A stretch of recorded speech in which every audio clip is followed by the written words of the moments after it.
All right. Hello, everybody. It's time to do some Leetcode. So, what I have with me is the meta assessments from Leetcode Premium, and we'll be doing one question. Given three integer arrays, array 1, 2, and 3 sorted in strictly increasing order, return a sorted array of only the integers that appeared in all three arrays.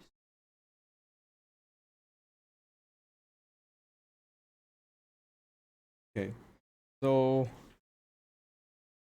the easiest way to do this is, since naturally the result will have no duplicates,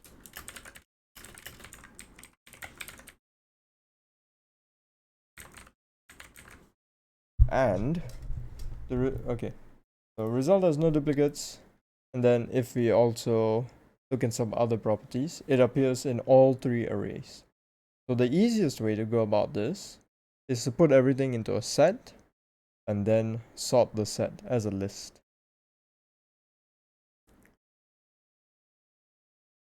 So essentially it's set intersection. And if you want to just check how we could do that, we can quickly Google it. An intersection can be just be done twice for array 2 and array 3, and then we'll get the final set, and then we use a list wrapper, and then we sort it, would give us an answer. But that answer, this solution, is the same regardless if the array is sorted or not sorted. So if you want to make use of the sorted properties, then we need to have different indexes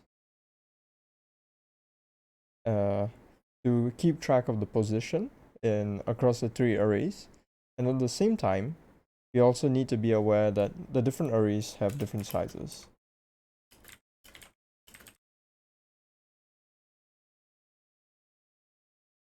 Okay, so let's see how can we solve this.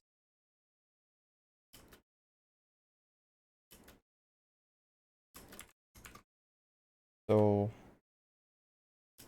the immediate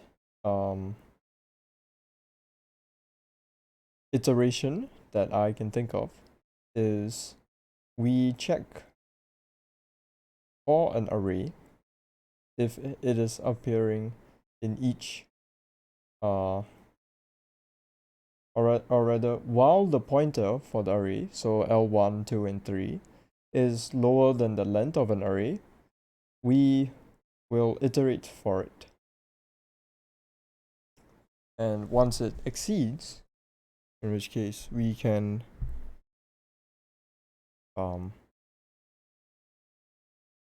just double check. So the next question then becomes, in what order do we progress a pointer? And how do we ensure that this value exists in all three arrays? So I guess some additional conjectures we can make if we are looking at x in one array and all other arrays point less than x, those do not exist in x. So what I mean here is that, let's say an array 1, 2, 3, then we have 3, and then you have 2, 3. So initially we'll be looking at 1, we'll be looking at 3, and we'll be looking at 2. And since we are strictly sorted, we know that the minimum value that could potentially exist across all three arrays is 3. So we would progress each L1, L2, and L3 to 3.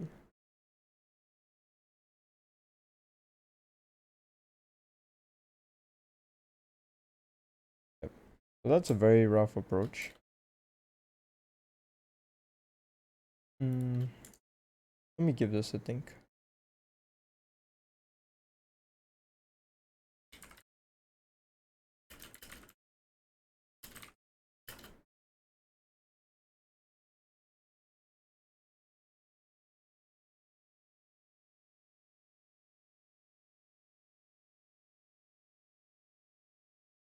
Hmm.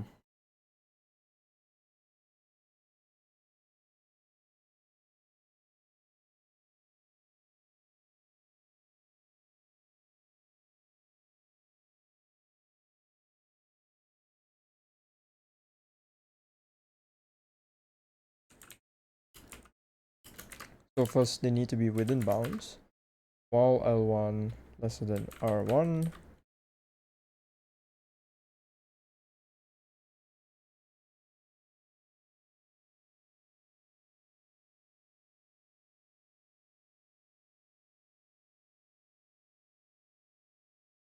Are all three arrays the same length?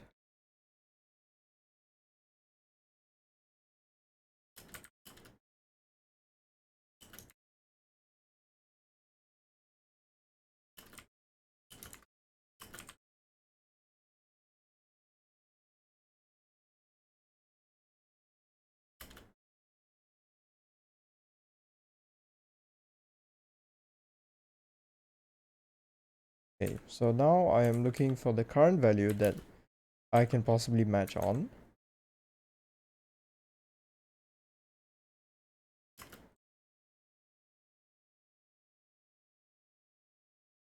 So this is the current value, and then we iterate each of the pointers while it's smaller than this current value.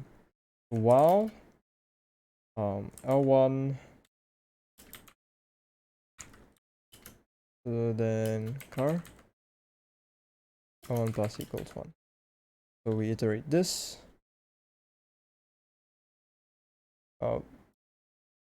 We also have to have the check L1 lesser than equal to len array 1, and so we do this for each case so that we always have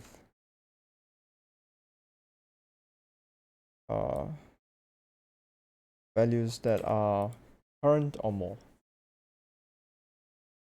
Then once we know no index is pointing at a below value, we again have to check if the index is at a valid position.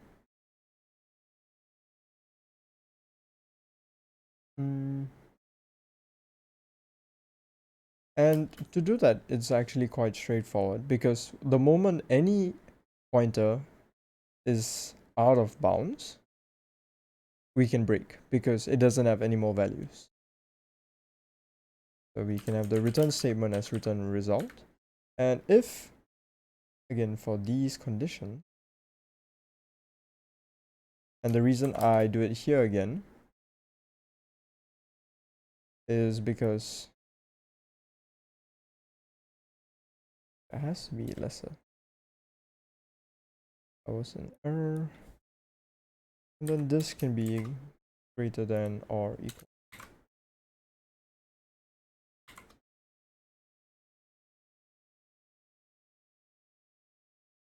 So this is the check to ensure all the indexes are valid. And then to check whether we should add it, we check array1 L1 equals to array2 L2 and array2 L2 equals to array3 L3. Result dot append array1 L1. Right? So once it's all equal, we know it exists, and then we can append. And in the case that we do this, we also increase all of them.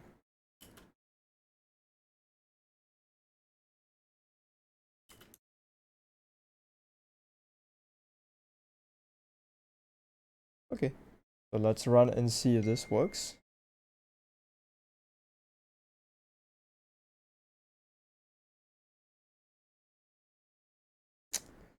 Right. Parallel spelling. Oop, another one. And another one. Okay, so this seems to be correct for 1, 5.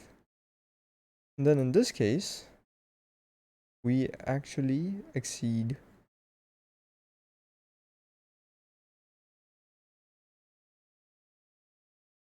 in this. And the reason we are exceeding is because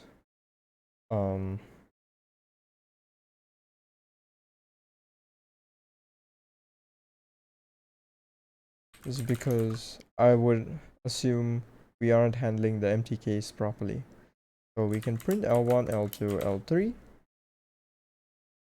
run the code, and we see first we have 210. I should print current as well. So once it hits 5, we go out of bounds. So current is 5 to 1, which, looking at our test case, or rather looking here, we know doesn't exist in all arrays. So 2 have a current of 5 to 1. This is at 2, this is at 1, and this is at 0. So now the next largest value will be 880. So these two will progress to 4 and 2 respectively. That's why you see 412, 880. Now the current largest will actually be 1356. So 1356. So this would be 4. It will remain there since it cannot feasibly go higher. And then we will have 2, and we'll have 3. So it is at this iteration that our logic fails. And the reason it fails is because, well, the next largest, the value 2, becomes current. And when this becomes current, it says while L1 lesser than array 1, right? So we know the mistake here, the equal signs. And the reason we can't have the equal signs is because it assumes it's valid.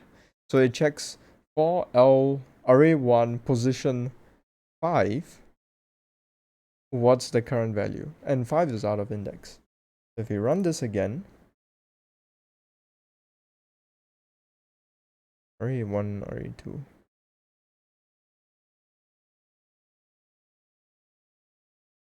Okay, this is interesting.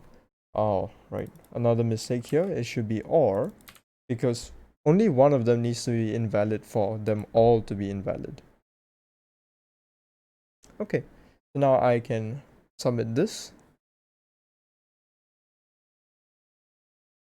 And that's the question.